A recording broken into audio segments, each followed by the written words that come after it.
You know, when I was growing up, I was probably about 8 years old, and at the time, we were living in Silver Spring. Yeah. Yes. Common misconception about me in D.C. A lot of people think I'm from the hood. That's not true. But I never bothered to correct anybody because I wanted the streets to embrace me. As a matter of fact, I kept it up as a ruse.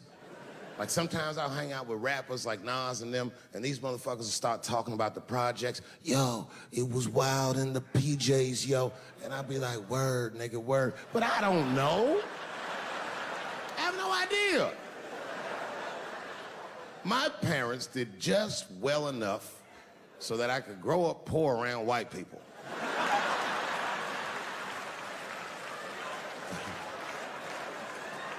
And to be honest, when Nas and them talk about the projects, nigga, I used to get jealous because it sounded fun. Everybody in the projects was poor, and that's fair.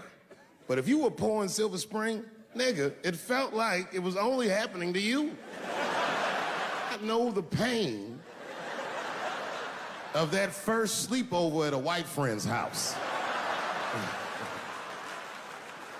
And you come back home on Sunday and just look at your parents like, y'all need to step your game up.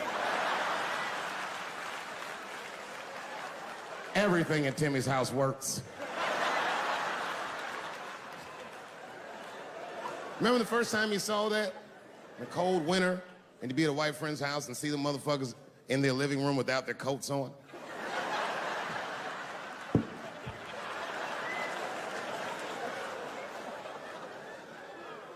Timmy was one of my first white friends, like, in my life, man. He's a good dude, too. He moved to Silver Spring from Utah, of all places. I guess his family was affiliated with that Mormon church they got down there, and me and him used to hang out. And one day I was at his house, we were just hanging out, and Timmy says, Dave, why don't you stay for dinner tonight? I said, oh, man, I'd love to, but I can't. If I'm not home before dark, my mother will kill me. That was a lie. My mother had several jobs. I hadn't seen her in like 3 or 4 days. At that point in my life, it was my experience that white dinner wasn't delicious.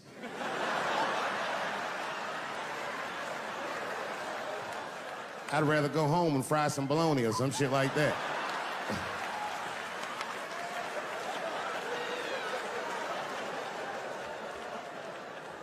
But then old Timmy threw me a curveball I wasn't expecting. He said, it's too bad you can't stay, Dave, because Mom made stovetop stuffing.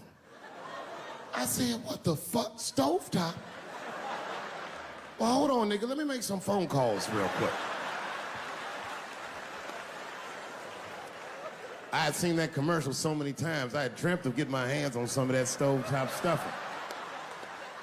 And finally, I met a motherfucker that actually had a box of stovetop in the house. I couldn't miss this opportunity, so I pretended to call my mother. And then I came back and I said, Timmy, you're not gonna believe this great news. Mom said I can stay. And he said, fantastic. He said, why don't you come with me and we'll help set the table and then we can say the blessing. I had no interest in setting this motherfucker's table or saying these crazy-ass Mormon prayers. I just wanted that goddamn stuffing. My hands first. My plan was simple. Wash my hands slowly, and by the time I'm done, the table will be set, the blessing will be said, and all that there will be left to do is eat. Went to the bathroom. I washed my hands very slowly. I must have been in there for about 10 minutes. And suddenly, one of his mothers came to the door.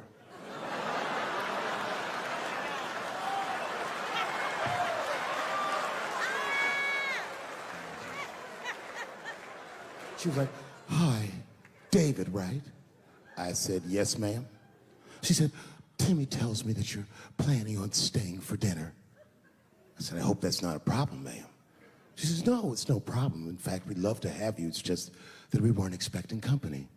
And I'm afraid there's not enough stovetop stuffing for everybody. So I kicked her in the pussy. Bam!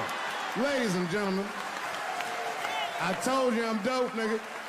I told you what I was gonna say and you still didn't see it coming. And that's why I make the big bucks.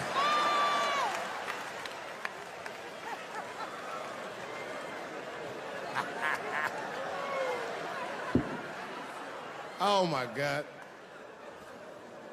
But there's a more important reason that I would stop doing comedy right now.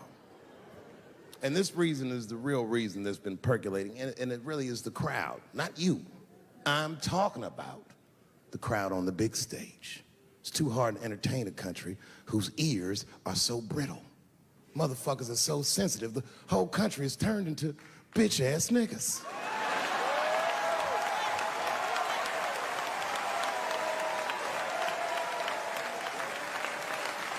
Everything you say upsets somebody. You know, I can remember when it all started. It was when I was doing Chappelle Show. When I was doing Chappelle Show,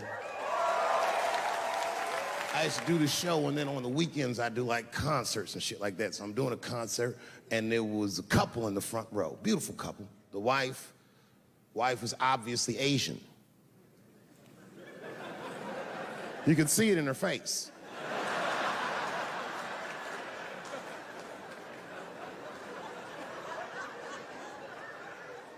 The husband, this motherfucker was mysterious, to say the least. Couldn't quite pinpoint where he was from. Caramel-colored fella, very nice hair, but he could have been from anywhere. Bangladesh, Mexico. I can't guess with a nigga like this. All I knew for sure about this guy is that his wife was a bitch. I could see that in her face, too. No, he was laughing and having a good time, and she was scowling at me at a goddamn comedy show. I couldn't figure it out. And then I realized at some point that she was pregnant, and I was smoking on stage. I said, oh my God, that's probably why she's mad. So I started to put my cigarette out, but then she hit me with one of them fake non-smoker calls. So I just kept smoking. I thought to myself, bitch, that babe will be fine, relax. And I tried to break the tension. I just asked her, that's all I said. I go, hey, where are you guys from anyway? And I could tell that she was on to me. She goes, very condescendingly, she says, I'm from California. If you're asking my ethnicity, I am Chinese. He was like, I'm Mexican, bro. I said, well, I'm sorry if I offended you by asking, but you're a very beautiful couple. And miss, there's no question that you're gonna give birth to the hardest working baby this world has ever seen.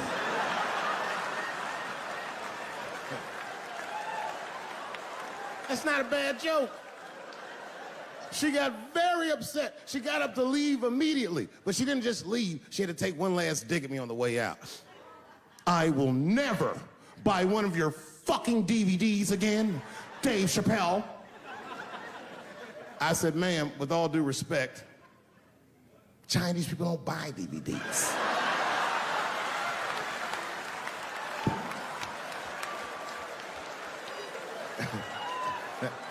And the crowd went crazy. We were all laughing, having a good time. I didn't even think anything of it. And then just 3 days later, this lady sends a fucking letter to my promoter telling him not to book me for shows anymore because I was, quote, racist, and I'm quoting her, insensitive to the nature of my interracial marriage. I was like, word, bitch, I was.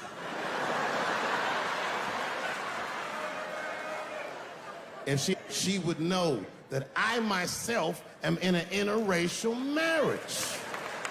That's right. In fact, my wife is Asian too. Surprise, bitch, I'll see you on Thanksgiving.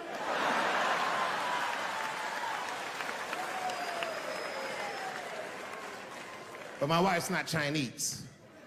She's Filipino. That's right, that's right. And our kids are Puerto Rican somehow, so there you go. I don't give a fuck about interracial marriage. In fact, you know what? My mother is half white. A lot of people don't know that. Well, all right, you were a little too excited, but okay. A lot of people don't believe me when I say that, but it's true. You can't tell looking at me, but if I grew my hair out, you would think you was at a fucking Cat Williams concert. My shit is beautiful. Motherfuckers are just taking it too far. I don't know why or how everybody got this goddamn sensitive. You know who hates me the most? The transgender community. Yo, yeah, these motherfuckers. I mean, I didn't realize how bad it was. These motherfuckers, I was really mad about that last Netflix special.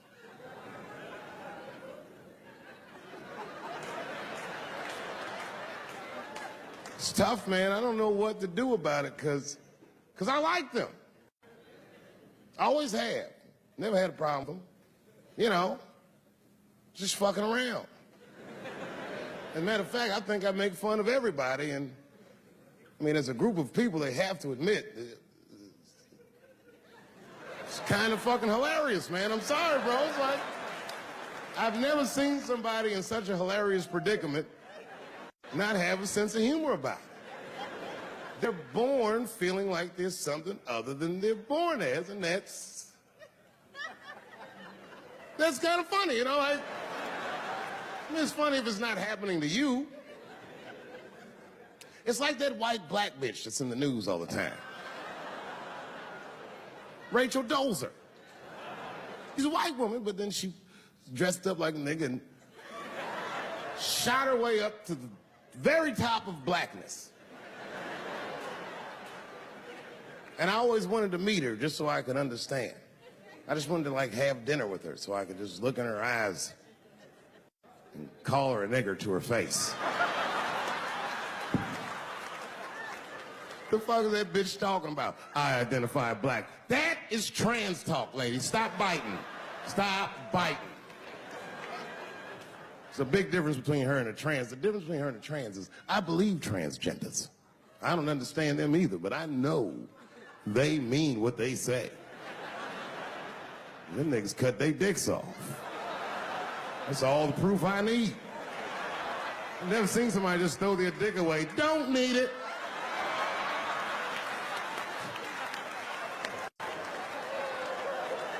I don't understand, but I believe you and I support your decision, motherfucker. But how far is Rachel willing to go? What is Rachel willing to do so that we blacks can believe that she believes she's actually one of us? Bitch, are you willing to put a lien on your house? Invest in a mixtape that probably won't work out?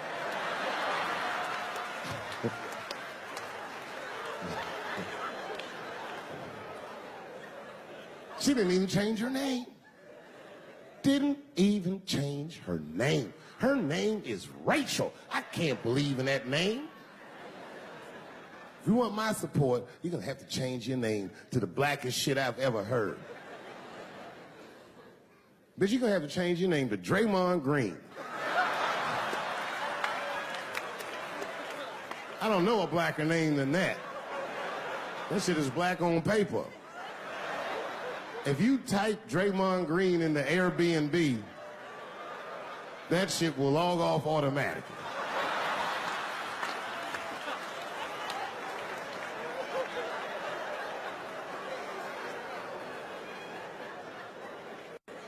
Yeah, people get mad, bro. People get mad about everything I say. I was doing a show. I was in Portland, Oregon, and I was checked in a hotel under the name Charles Edward Cheese.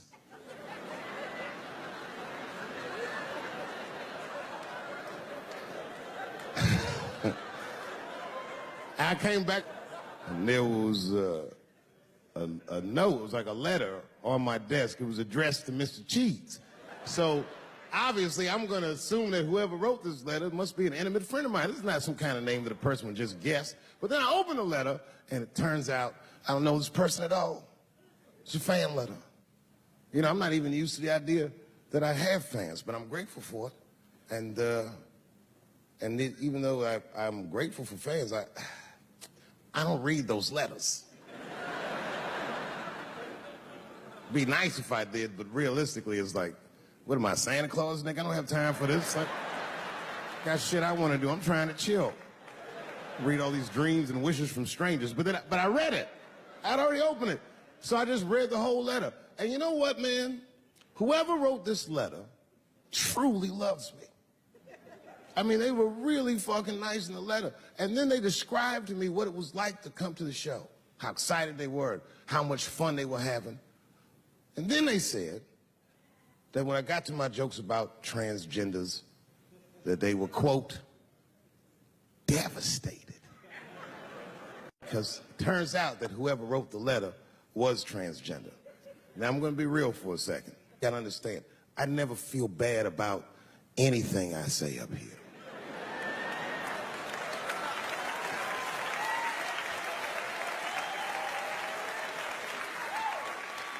And I would never admit this to you if I hadn't locked your phones up. But it was the weirdest thing. Like, when I read this letter, the shit made me feel bad. I didn't feel bad about what I said, you understand? I felt bad that I made somebody else feel bad. To be honest, I don't even know what I said that upset that person. I have so many transgender jokes.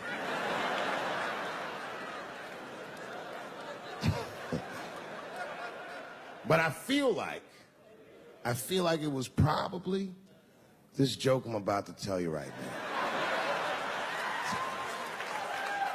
And it's not even that bad of a joke. It's a true joke. I mean, it's not true, but I had read in the paper that Caitlyn Jenner was contemplating posing nude in an upcoming issue of Sports Illustrated. And I know it's not politically correct to say these things, so I just figured, fuck it, I'll say it for everybody else. Yuck. Oh, sometimes I just want to read some stats. I don't know why you're gonna cram some man pussy in the middle of the sports page like this. I just didn't think that was the place for it. But I wasn't saying anything like Caitlyn Jenner's a bad person. I'm not mad at her for doing it. I'm not even mad at Sports Illustrated. If I'm mad at somebody, I'm probably just mad at myself. You understand? Because deep down, I know that I am not strong enough to not look at those pictures.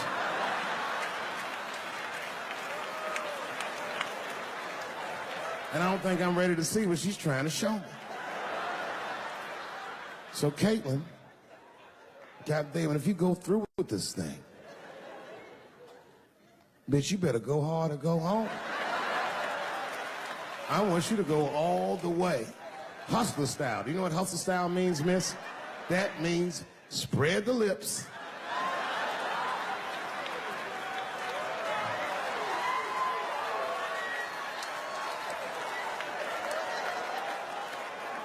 I hope she spreads her lips and there's an itty bitty dick inside. Ah! The show is behind the curtains.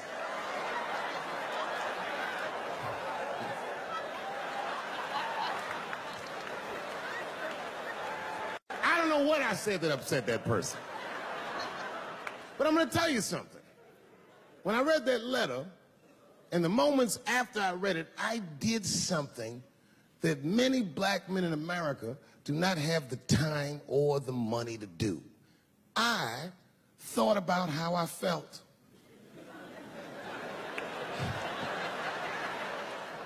I asked myself a very basic question that I don't think I ever directly contemplated. I said, man, Dave, if you're writing all these jokes, do you have a problem with transgender people?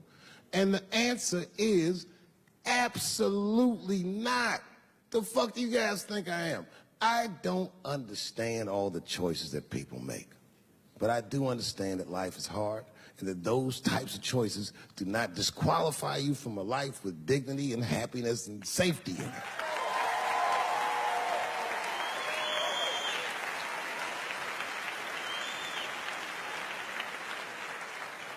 But if I'm honest,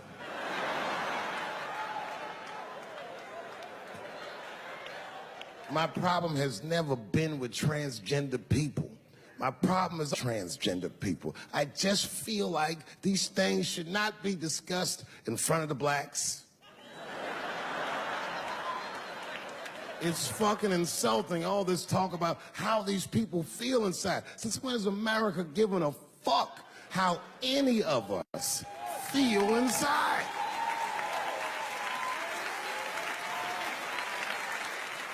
And I cannot shake this awful suspicion that the only reason everybody is talking about transgenders is because white men want to do it.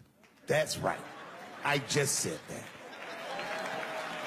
If it was just women that felt that way, or black dudes and Mexican dudes being like, hey, y'all, we feel like girls inside, they'd be like, shut up, nigger. No one asked you how you felt. Come on, everybody, we have strawberries to pick. It reeks of white privilege. You never asked yourself why it was easier for Bruce Jenner to change his gender than it was for Cassius Clay to change his fucking name?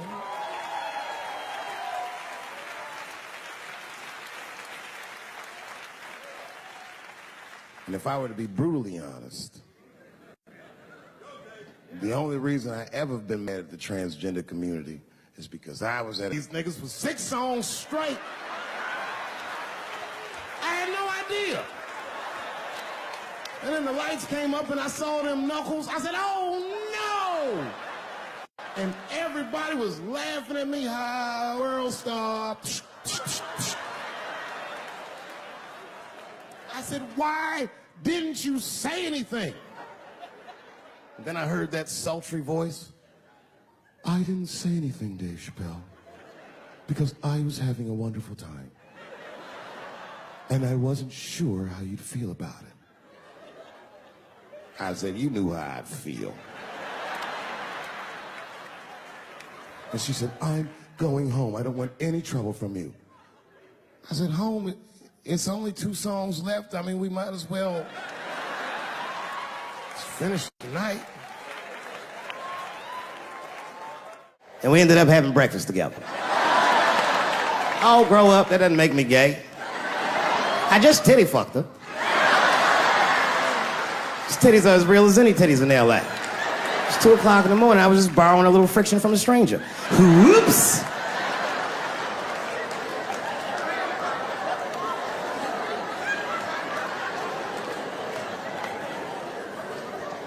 It's the madness of youth. It's the types of mistakes that a man makes when he's young. I wouldn't even know that it's necessarily a mistake. It was a wild night out. But I don't do it like that anymore. I'm old. I'm 44 now. It's the first time in my life I've ever started to physically feel my age. It's tough, man. You know how I know I'm getting old? This is embarrassing, but I was in my hotel room. I'm not gonna lie, I was jerking off, and I was really sweating it out. And this is when I knew I was old. I just gave up in the middle, nothing even happened.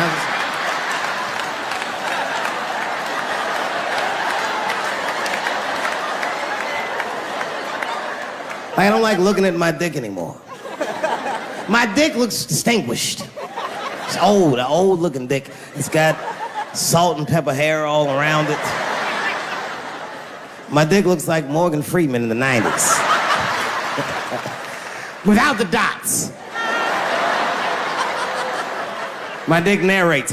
Dave pulled me out and started jerking me around and jerking me around. But not with the same vigor as when he was young. He and I both knew nothing was coming out.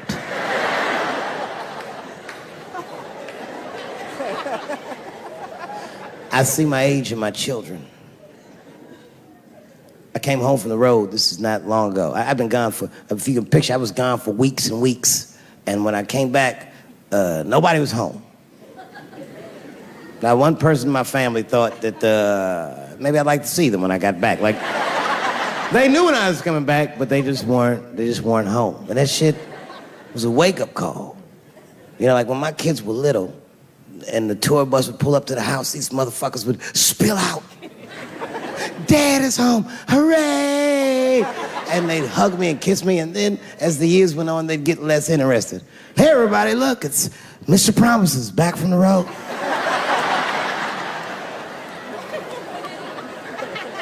But an empty house, that's some cold shit. And I went into my oldest son's room. I was like, hello, hello? He was gone. And I'd never done this to him before, but for some reason I just did it. I just looked through his shit. just to see who this motherfucker was becoming. And I found these notebooks, and I started going through the notebooks, and it was all this wonderful poetry in them, written in his handwriting. I didn't even know this nigga wrote poems.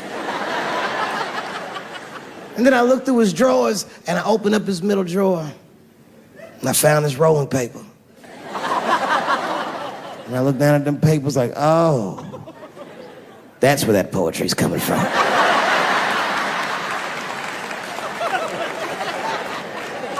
And that shit broke my heart. I mean, I smoked weed, but I mourned my son's innocence. And I cried a little bit. And I took his papers upstairs to my room. Rolled some weed that I'd hid from the family. And I got really high. And then I got paranoid, so I put his papers back how I found them. So he wouldn't know what I was up to. This nigga won't even know that happened until he sees the special.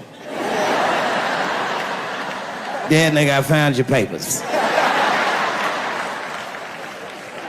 He's a cold motherfucker. Let me tell you, this kid is only 16 years old. Listen to what he did to me. This motherfucker calls me up in the middle of the night. It was 1 o'clock in the morning. He goes, Dad, don't be mad. I knew something was terribly wrong. I said, what's going on? He said, listen, I'm fine. And don't forget, you told me to do this.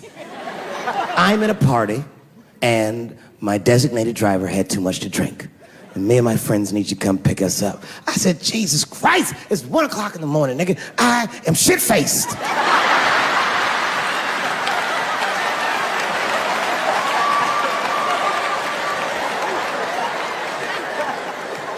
But I figured, fuck, it's better me than some kid.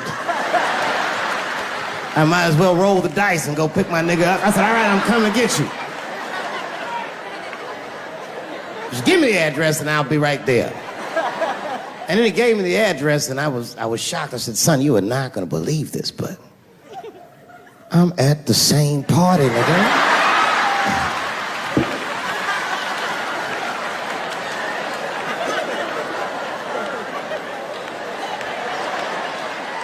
They grow fast, don't they? Can I ask you a weird question? I want to make you feel uncomfortable. You don't have to answer it, and if it doesn't go well, we'll just edit it out anyway. Is it weird to be the only white people in a row?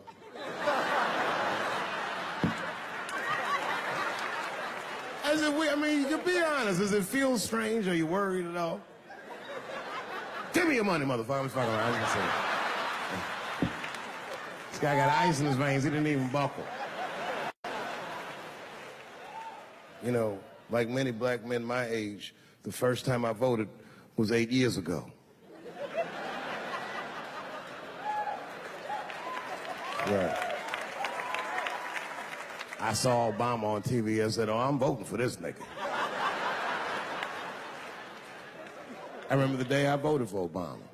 I voted in Ohio, and my vote matters in Ohio. Ohio is a battleground state. But when I pulled up to the polls, all the soldiers were in line. There were so many black people in that goddamn line, I didn't even know it was a polls. I thought it was a check cashing place.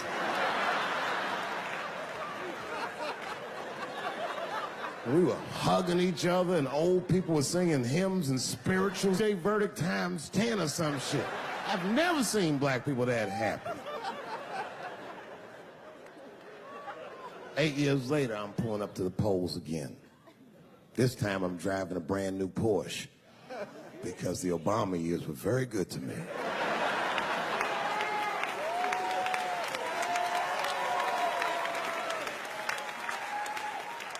I was early voting, and when I parked my car, I figured out something that it would take the rest of the country another week to figure out. I understood that Donald Trump was going to be our next president because in Ohio, unlike D.C., you could see the results in the parking lot. Saw these goddamn pickup trucks and tractors and shit.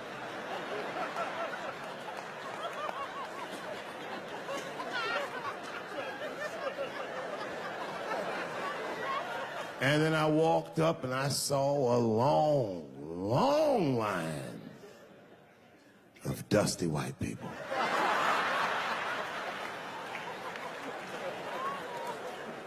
Yes, ladies and gentlemen, these were the poor whites. I must tell you, I've never had a problem with white people ever in my life. But full disclosure, we've gotten a lot of trouble out of them. And I've never seen so many of them up close. I looked them right in their coal-smeared faces. And to my surprise, you know what I didn't see? I didn't see one deplorable face in that group. I saw some angry faces and some determined faces, but they felt like decent folk. No, they did. In fact, I'm not even lying, and I didn't sound fucked up, but I felt sorry for them. I know the game now. I know that rich white people call poor white people trash. And the only reason I know that is because I made so much money last year, the rich whites told me they say it at a cocktail party.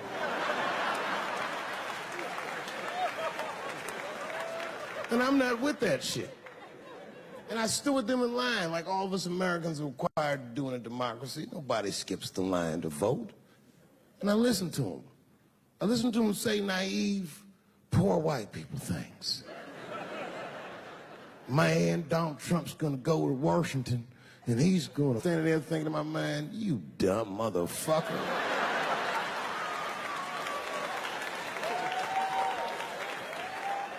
You are poor.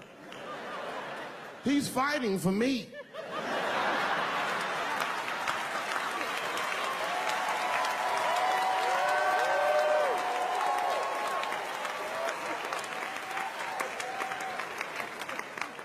And they all looked at me. They could tell who I was voting for just as easily as I could tell who they were voting for.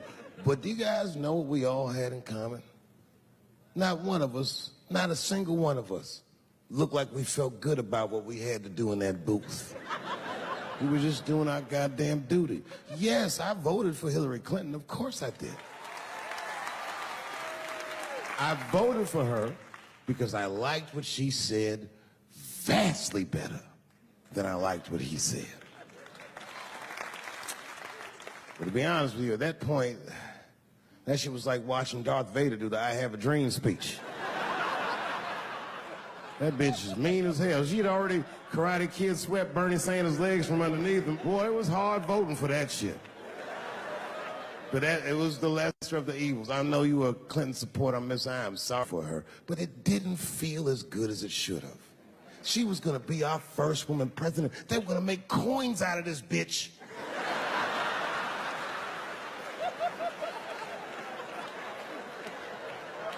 And somehow she just missed the dunk. Of course she should have beat him. Of course she should have beat him. You know what voting for her felt like? It was bittersweet. It felt like I was lucky enough to eat Halle Berry's pussy. And whilst I was doing so, she fucking farted in my face, man.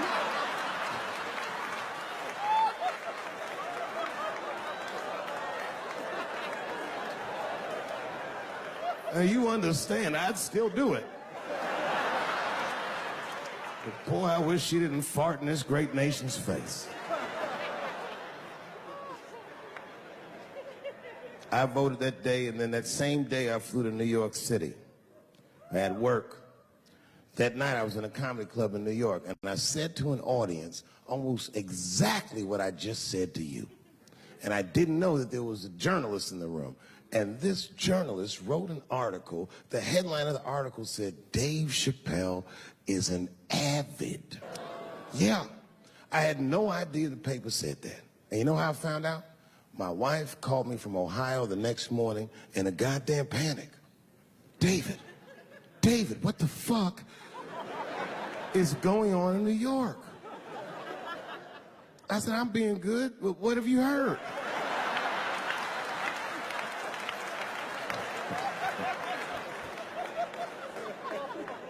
And my wife said, the paper is saying that you're a Donald Trump supporter. I was like, whew.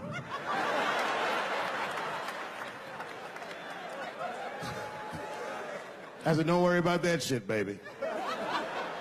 Nobody in their right mind would believe that. And she said, no, David, people believe it. And then she started reading the comments to me. Oh, they were terrible. All these black people call me all kinds of Uncle Toms and shit. I should tell you, buddy, this is a very serious allegation from one black to another. I was incensed. Uncle Tom? How am I Uncle Tom, nigga? You the one that reads the Observer? Anyway, all this shit goes down around, and now Trump is the president, and I'm hosting Saturday Night Live.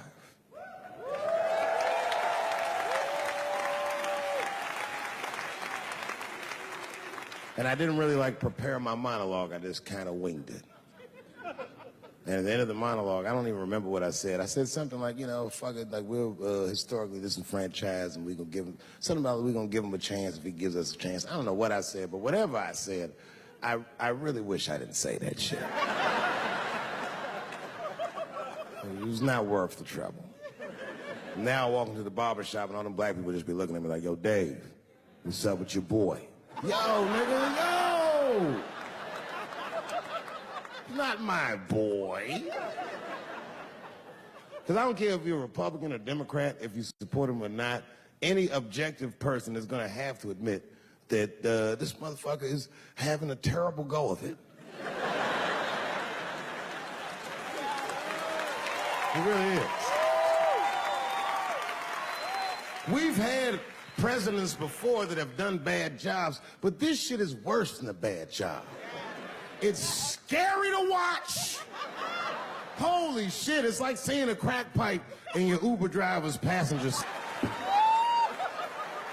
The fuck is wrong with this guy? Yo, he is lunching, nigga. I watched Donald Trump in a press conference, and this motherfucker had all the media gathered, and this nigga literally asked the media to their face to stop finding shit out. I was like, yo, this motherfucker is bugging. And then, I'm not even making this up, his lips started sweating. His lips. Have you ever seen a motherfucker's lip sweat? What the fuck is wrong with this nigga's lips? It's like if you're on a plane, right? You ever been on a plane?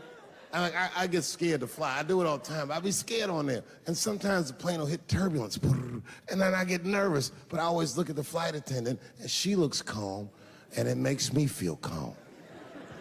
But if that bitch's lips were sweating,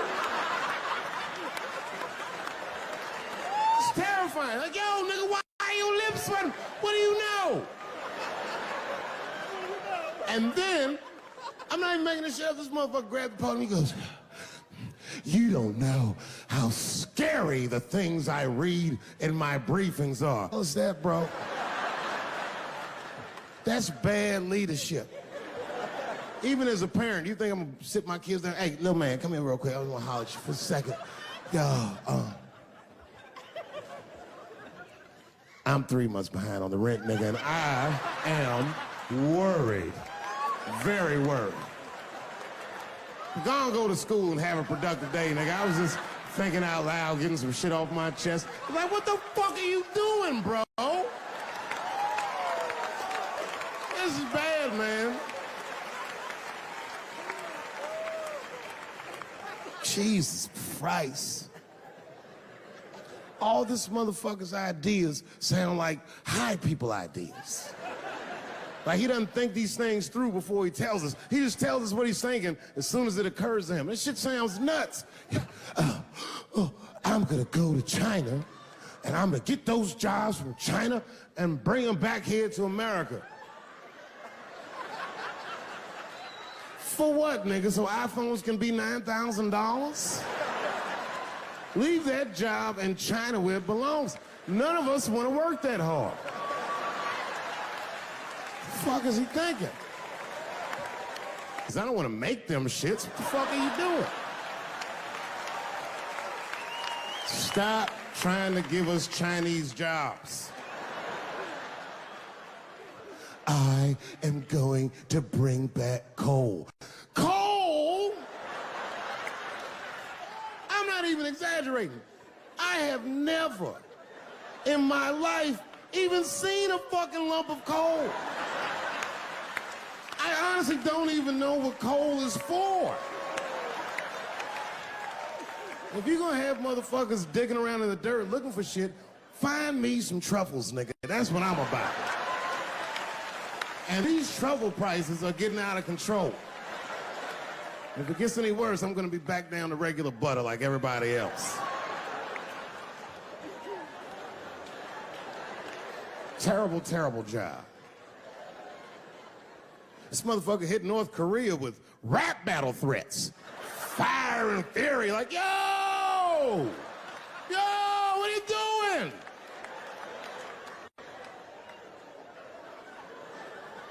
It's fucking Korea, man. Kim Jong-un is a scary motherfucker. He might be as crazy as Trump. Some scary shit. And if you one of them naive motherfuckers that thinks that a war with Korea is gonna be easy, then you don't play Call of Duty at 3 a.m. like I do. Because that's when the Koreans play. Fucking 8-year-old Korean kid took out my whole goddamn platoon last night.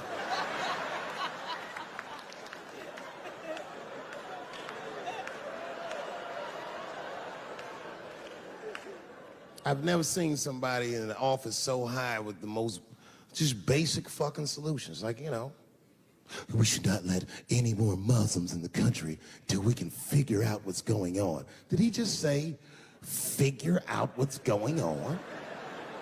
Who doesn't know how to do basic math? Let's count it out, okay? There's been 17 mass shootings in the United States. 4 of them were done by Muslims. None of those 4 Muslims were from any of the 7 countries in your stupid ass original band.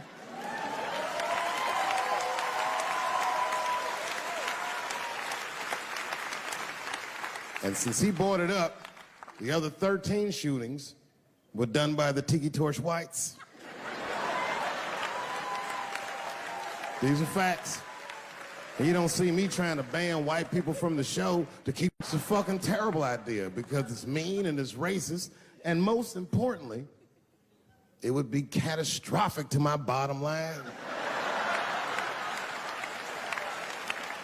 If there were no white people here tonight, I might leave this bitch with $1,800. This man needs to realize that we all need each other. And that's why we will never, ever be able to beat China. Because everybody in America is racist, and everybody in China is Chinese. This motherfucker called it all wrong.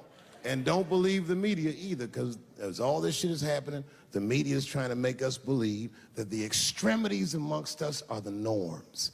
We can disagree, that's fine. And most of us are keeping a cool head about this shit. You know what I mean? Americans generally respect one another's beliefs, even if they don't share those beliefs. I know I do. I respect everybody's beliefs except Amish people. Because they are the only ones that I can say clearly their God is wrong. The speed limit is 75 miles an hour in Ohio, and 1 lane of traffic is buggy. Nigga, your God is ridiculous. All the Amish people around my way know me too. Not from television, obviously. They know me from the streets. Because when I see them horse and buggies, I'll pull the Porsche over and talk to them.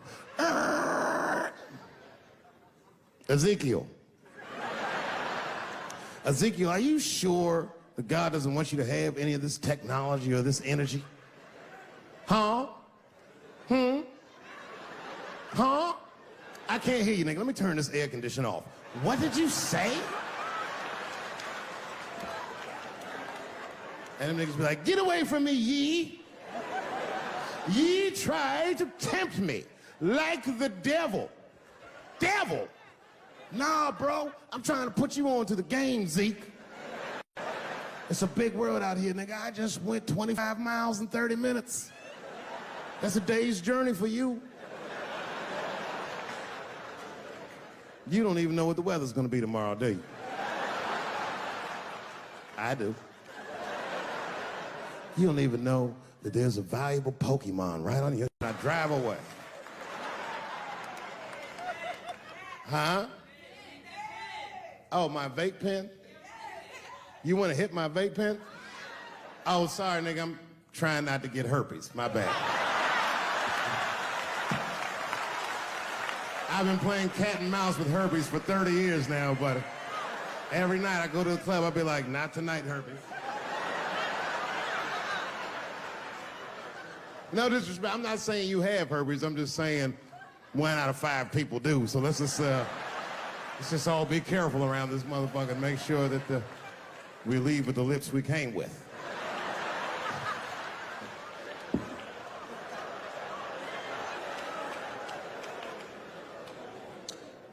Sometimes I think that the media is hard on Trump because I'll see shit that they get on him about that doesn't seem bad to me.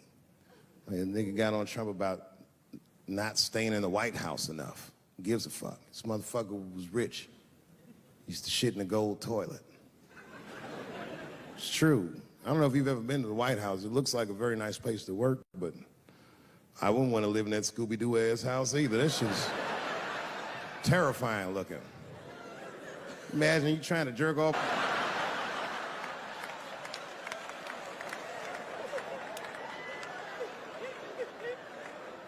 Shit, Bush didn't stay there either. He was rich too. He was like, fuck that, I'm going to my ranch in Texas.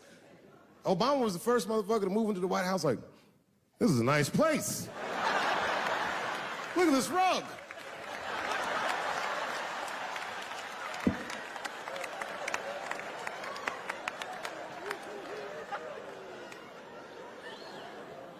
The media got on him about putting Jared Kushner in his cabinet, and I didn't think that that was the worst thing he'd done. I mean, it was still early, and I mean, it's not unprecedented. Kennedy had his brother as the attorney general, right? And this motherfucker's a Washington outsider. To be honest with you, I'd probably do the same thing. As a matter of fact, I do. You think I go to a Hollywood meeting with all them white folks by myself? I bring my nigga Mac Mittens from the streets. I don't even know his real name. Everybody just calls him Mac Mittens. But I know he's not qualified to even listen to these meetings, but this motherfucker just makes me feel good. And all the white people look at me like, Dave, do you mind asking your friend Mac Mittens to excuse us so that we can talk business? And I say, fuck that. Anything you say. He listened to the whole meeting. And when they done talking, I just look over at Mac Mittens, and if he gives me the signal, meow, meow, I'll sign the papers. It's a gut check. Or how about this one?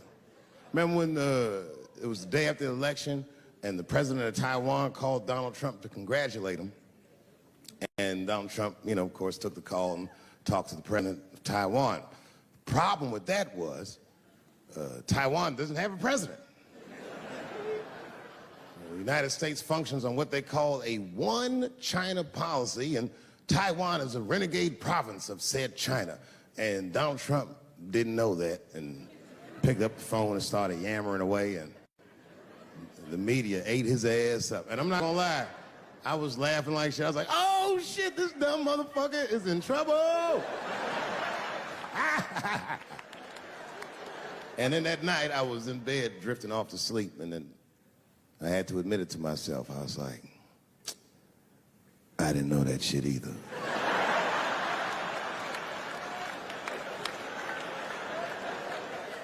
And then I realized the media got the story wrong. The story wasn't that Donald Trump took the call. Nobody told Donald Trump not to take the call. That's terrifying. God damn, nigga, you don't have a Mac Mittens on your team? It wasn't like they were calling the White House. They were calling the switchboard at Trump Towers, and they were getting through. Anybody. Mr. President, there's a Ricky Ticky Tabby on the phone for you? Yes, put him through. Hello, Ricky Ticky. Good to talk to you. Mr. President, there's a John Jacob Jingleheimer Smith on the phone. Oh, his name is my name, too. Put him through.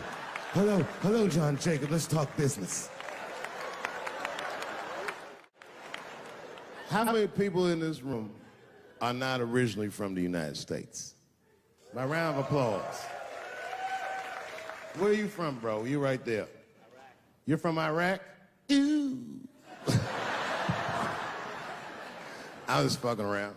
How long have you been here in the country? 23 years. 23 years? Are you a citizen yet? You are? Congratulations, nigga. Congratulations. Well, welcome to this great land. You know, I'm gonna give you a history lesson, because I'm sure this wasn't on your entry exam. But every naturalized American has heard something about what I'm about to tell you. A picture is the early 50s in the United States.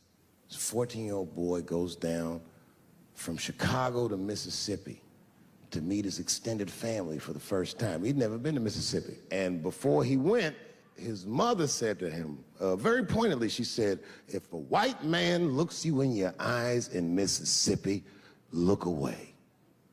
And I don't know what you know about black people from Chicago, but they're not a scared people.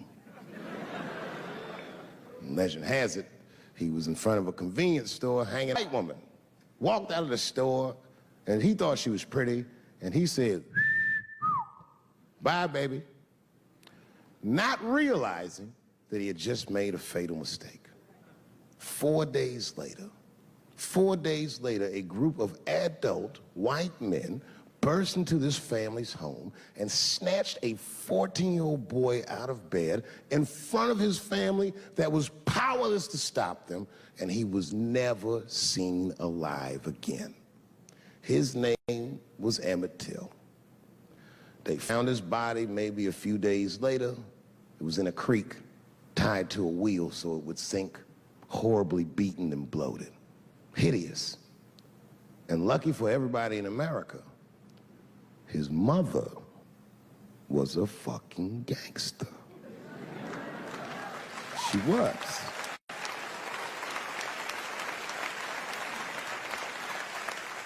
If you can imagine, in the very midst of a mother's worst nightmare, this woman had the foresight to think about everybody.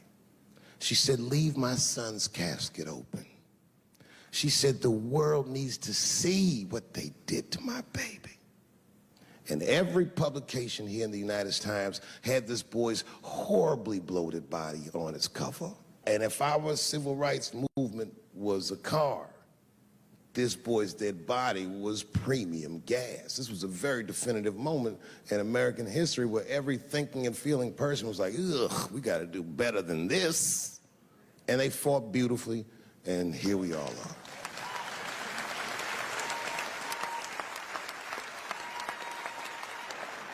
And the reason that I bring that up tonight and why it's relevant now is because less than a year ago, the woman that he allegedly whistled at admitted on her deathbed that she lied in her court testimony.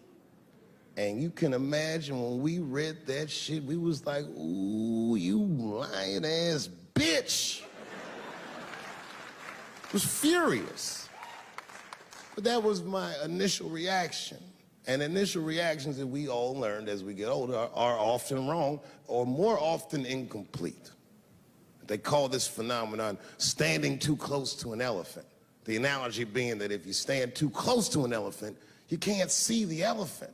All you see is its penis-like skin. And give it a better look. And on stepping back and thinking about it for a few moments, I realized that it must have been very difficult for this woman to tell a truth that heinous about herself at any point in her life, even the very end. And I was grateful that she had the courage to tell it before she left this world, because it's an important truth and we needed to know. And I said to myself, well, thank you for telling the truth, you lying ass bitch.